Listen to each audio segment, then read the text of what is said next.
जो करते रहे हैं, यहाँ की जनता ने सब कुछ जानते हुए उनको वोट दिया है। तो जनता महसूस करे, पश्चाताप करे, यही हो सकता है। उनसे कोई अपेक्षा करने के बदले हम लोग न्याय व्यवस्था से अपेक्षा करेंगे कि सांसद कोई हो, मजबूत कितना भी हो, हम लोगों को उससे मतलब नहीं है। मतलब है कि देश में कानून और न्याय चलेगा या धनबाद भी मणिपुर हो जाएगा। मतों का सब समर्थक था, सब उसी का आदमी था। आप लोग फसल को भी नुकसान किया हो? सब पूरा फसल नुकसान कर। क्या फसल था वो? उसमें भिंडी था, बैगन था, गन्ना था, मकई था, सब वही सब फसल लगा हुआ था। उसमें फिर वहाँ पर हाल उल था, दुकान का सामान था बहुत सारा। उसका बाहर में भी हम लोग का दुकान का सामान था सब।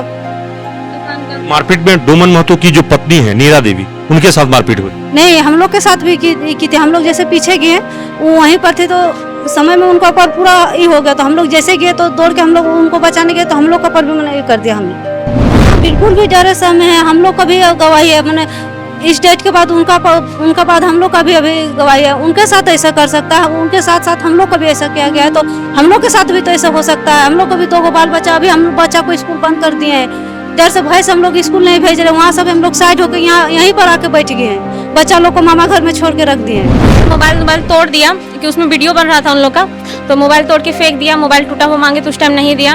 और फिर जब पूरा बकझक होने लगा, यहाँ पे मम्मी का हाथ कट गया, पूरा ब्लड निकलने लगा। गिर गई, नहीं उठ पाने नहीं लगी। जब हम लोग को बहुत चोट लगा तब फिर वो आदमी लोग चले गए वहाँ से। डर का बातें है, वहाँ डर का माहौल है। कोई अगर सच बोलता है, किसी का गरीब को साथ देता है, तो मेरे जैसे आदमी पर 4-5 केस हो जा रहा है। मेरा कसूर यही था कि हम पीड़ित लोग को हॉस्पिटल पहुंचाएं।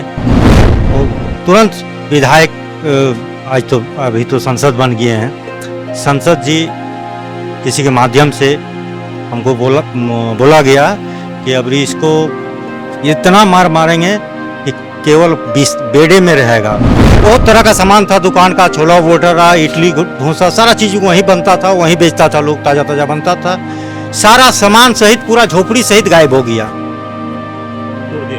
तोड़ दिया गया। वहाँ एक भी बांस, खूंटा, तिरपाल, कोई भी सामान, कुर्सी, टेबल कुछ नहीं है वहाँ। केवल और केवल वहाँ जेसीबी टायर का निशान है।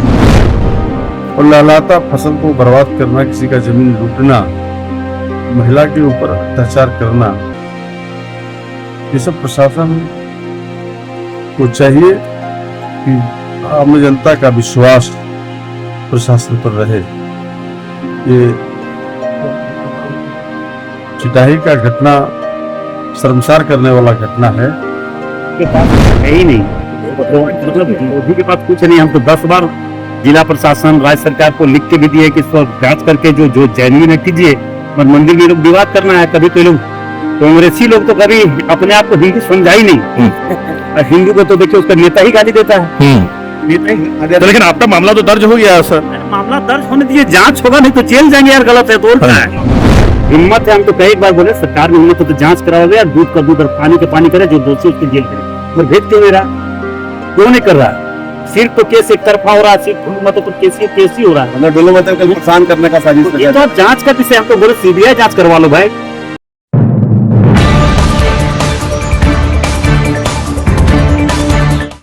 धनबाद के भाजपा सांसद ढुल्लू महतो एक बार फिर से सुर्खियों में है। सुर्खियां उनकी पीछा नहीं छोड़ती, क्योंकि विवाद से उनका पुराना नाता रहा है। इस बार मामला वही है, बस नया कारनामा है। कारनामा यह है कि ढुल्लू महतो के विरोध में अक्सर एक विवाद आता रहता है, वो है चिटाई धाम रामराज मंदिर का। और उसके विरोध करने वाले कोई और नहीं, जिससे जमीन विवाद चल रहा है, वो है डोमन महतो। डोमन महतो से पुराना केस भी चल रहा है, और पिछले दिनों उनकी गवाही भी थी धनबाद कोर्ट में। बताया जाता है कि डोमन महतो के कोर्ट में गवाही देने की वजह से उनके समर्थकों ने न सिर्फ उनके घर के पास पहुंचकर उनके जमीन पर बुलडोजर चलवाया, बल्कि विरोध करने पर उनकी पत्नी नीरा देवी के साथ मारपीट की। नीरा देवी इस वक्त में शहीद निर्मल महतो मेडिकल कॉलेज अस्पताल में भर्ती है, और उनसे मिलने के लिए जमशेदपुर पूर्वी के विधायक सरजू राय पहुंचे हुए हैं। पहले हम सीधे सरजू राय जी से बात करेंगे। मैं इस परिवार में जाकर एक दिन भोजन किया था, इनके घर पर जाकर खाना खाया था, अपनी तकलीफ बताया उन लोगों ने। मुझे ये उम्मीद नहीं थी कि इनके साथ इतना बड़ा हादसा हो जाएगा। ये जो हादसा हुआ है वास्तव में ये न्याय व्यवस्था पर हमला है। कोई भी कोर्ट में गवाही देने जाता है तो भयमुक्त होकर अपनी बात कहे। ये न्याय व्यवस्था के रखवालों का, कानून व्यवस्था के रखवालों का दायित्व है। इनको उससे रोका जा रहा है। जो गवाही देने जा रहा है उसको प्रताड़ित किया जा रहा है, उसकी फसल नष्ट कर दी जा रही है, उसके दुकान पर बुलडोजर चला दिया जा रहा है। तो मैंने आज बात किया रांची में झारखंड हाई कोर्ट के वरिष्ठ जो आपराधिक मामलों के वकील हैं उनसे। उन्होंने कहा कि बड़ी गंभीर मामला है। इसमें पहले तो एक सरकारी वकील को ये कहें कि सरकारी वकील इस मामले को न्यायालय के समक्ष रखे, नहीं तो अपना वकील करके वस्तुस्थिति से न्यायालय को अवगत कराएं और उनसे प्रार्थना करें कि हमारी आप सुरक्षा करिए, सुरक्षा दीजिए, प्रशासन को कहिए। आगे जो गवाह हैं उनकी भी सुरक्षा होनी चाहिए और सुरक्षित माहौल में उनके घर से उनको कोर्ट तक ले जाना चाहिए। मैंने इनको बताया है कि डर का माहौल तो सर इतना है कि जिस व्यक्ति ने यहाँ अस्पताल पहुंचाया है वो खुद बंद कमरे में, उसने एक वीडियो जो है सोशल मीडिया पर वायरल किया कि मैं असुरक्षित महसूस कर रहा हूँ। तो खतरा तो यह है कि जो पहुंचाया घायल को वो भी डरा हुआ है। ये तो काम थानेदार का था कि वह इनको अस्पताल पहुंचाता। थानेदार ने अपने कर्तव्य का पालन नहीं किया है। मैंने आज डीआईजी से बात की है। सीनियर एसपी का मोबाइल बंद है। मैंने उनको एसएमएस और व्हाट्सएप कर दिया है, मोबाइल खोलेंगे पता होगा। मैंने उपायुक्त से बात किया है कि मैं पिछली दफ़ा आया था तो देखा था कि लेडी डूमर दरिदा गाँव में जेल्स की चारदीवारी जैसी ऊंची चारदीवारी खड़ा कर दी गई है और किसान अपनी खेती नहीं कर पा रहे हैं। उनसे कहा जा रहा है कि तुमको खेती करना है तो हेलीकॉप्टर खरीदो और जाके वहाँ खेती करो। राज्यपाल जी से मैंने कहा था, राज्यपाल महोदय ने उपायुक्त को जांच करके रिपोर्ट देने के लिए कहा है। मैंने आज उपायुक्त से बात किया और मैंने कहा कि आप इस रिपोर्ट को दे दीजिए। मैंने उनको तस्वीरें भी भेज दी। क्या इसी दिन के लिए लोगों ने चुना था? वो विधायक सब सांसद बन गए लेकिन उनमें तो कोई परिवर्तन नहीं हुआ। अब देखिए विधायक सांसद में परिवर्तन होगा कि नहीं होगा, वो क्या करेंगे, इस पर कोई टिप्पणी हम नहीं करेंगे। वो जो करते रहे हैं, यहाँ की जनता ने सब कुछ जानते हुए उनको वोट दिया है। तो जनता महसूस करे, पश्चाताप करे, यही हो सकता है। उनसे कोई अपेक्षा करने के बदले हम लोग न्याय व्यवस्था से अपेक्षा करेंगे। और भारतीय जनता पार्टी जो अपने आप को राष्ट्रवादी पार्टी मानती है, पार्टी विथ ए डिफरेंस कहती है, उसके धनबाद के नेताओं कार्यकर्ताओं को इसमें तटस्थ नहीं रहना चाहिए। या तो अपने सांसद के पक्ष में खड़ा हूँ या जो पीड़ित हैं उनके पक्ष में खड़ा हूँ। जो झारखंड प्रदेश का नेतृत्व है, मैं उससे भी कहूँगा कि इस मामले में आप कहाँ खड़ा हैं, अपनी स्थिति स्पष्ट करिए। और ये नहीं खड़ा होंगे तो मैं देश के गृह मंत्री माननीय अमित शाह जी के यहाँ जाकर कहूँगा कि आप किधर खड़ा होंगे। गृह मंत्री देश के हैं, कानून की रक्षा करेंगे या अपराध को प्रोत्साहन देंगे। इसलिए ये मामला देखने में छोटा है मगर हमारे संविधान की, न्याय की मूल भावना पर कुठाराघात है। जो पीड़ित परिवार, कमजोर परिवार अपनी लड़ाई लड़ रहा है दबंगी के खिलाफ, उसका तो अभिनंदन होना चाहिए। इस शहर में पूरी भीड़ इकट्ठा करके कि ये कानून के लिए लड़ रहे हैं लोग। हमारे देश में, हमारे राज्य में जितने भी स्वयंसेवी समूह हैं जो न्याय के लिए लड़ते हैं, उनको आना चाहिए इनके पक्ष में।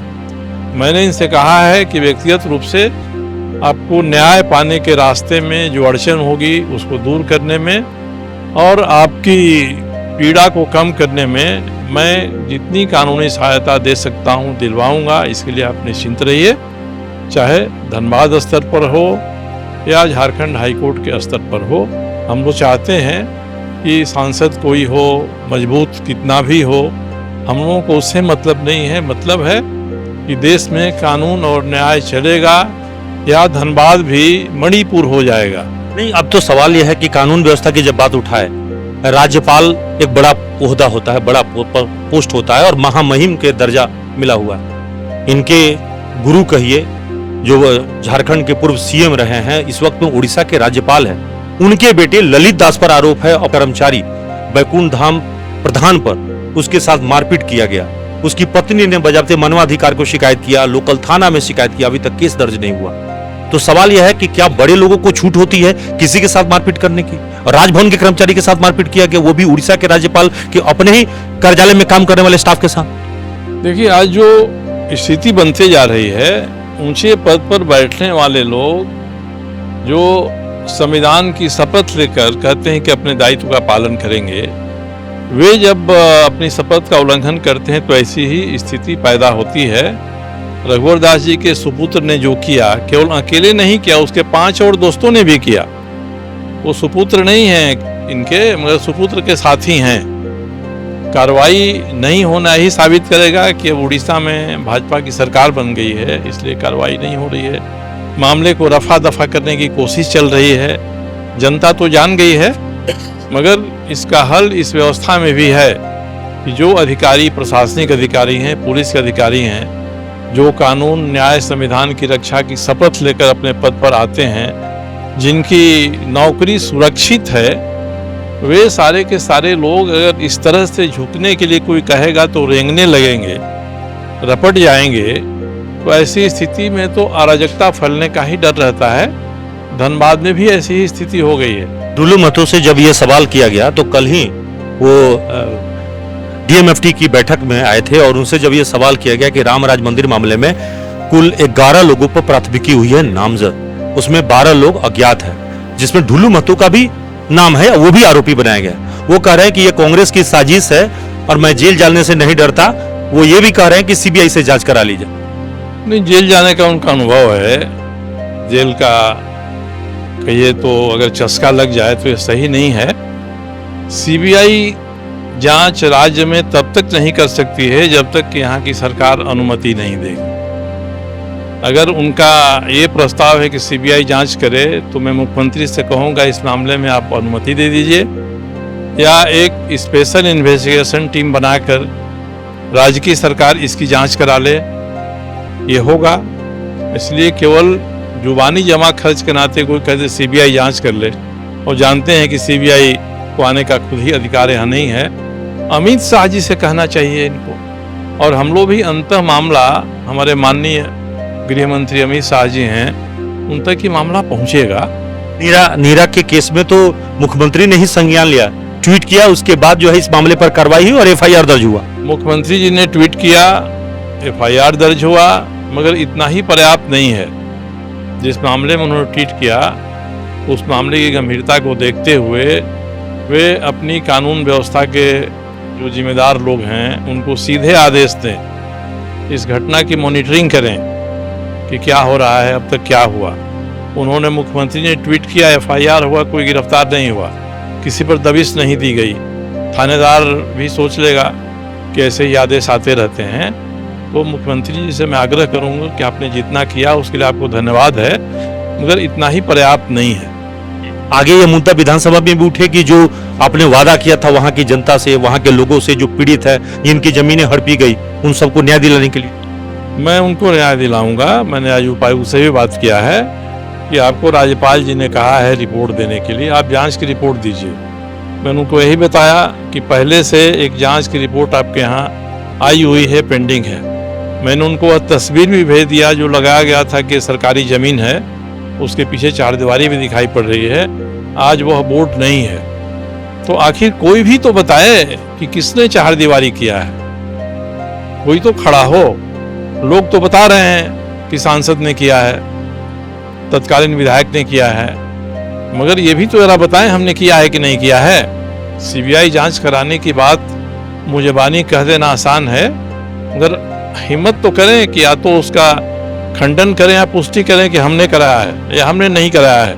और यही बात मैं भारतीय जनता पार्टी के लोगों से भी सवाल पूछूंगा, राज्यव्यापी मामला बनेगा कि है क्या, किसने कराया। आखिर दीवार विश्वकर्मा भगवान ने तो आए खड़ा नहीं कर दिया।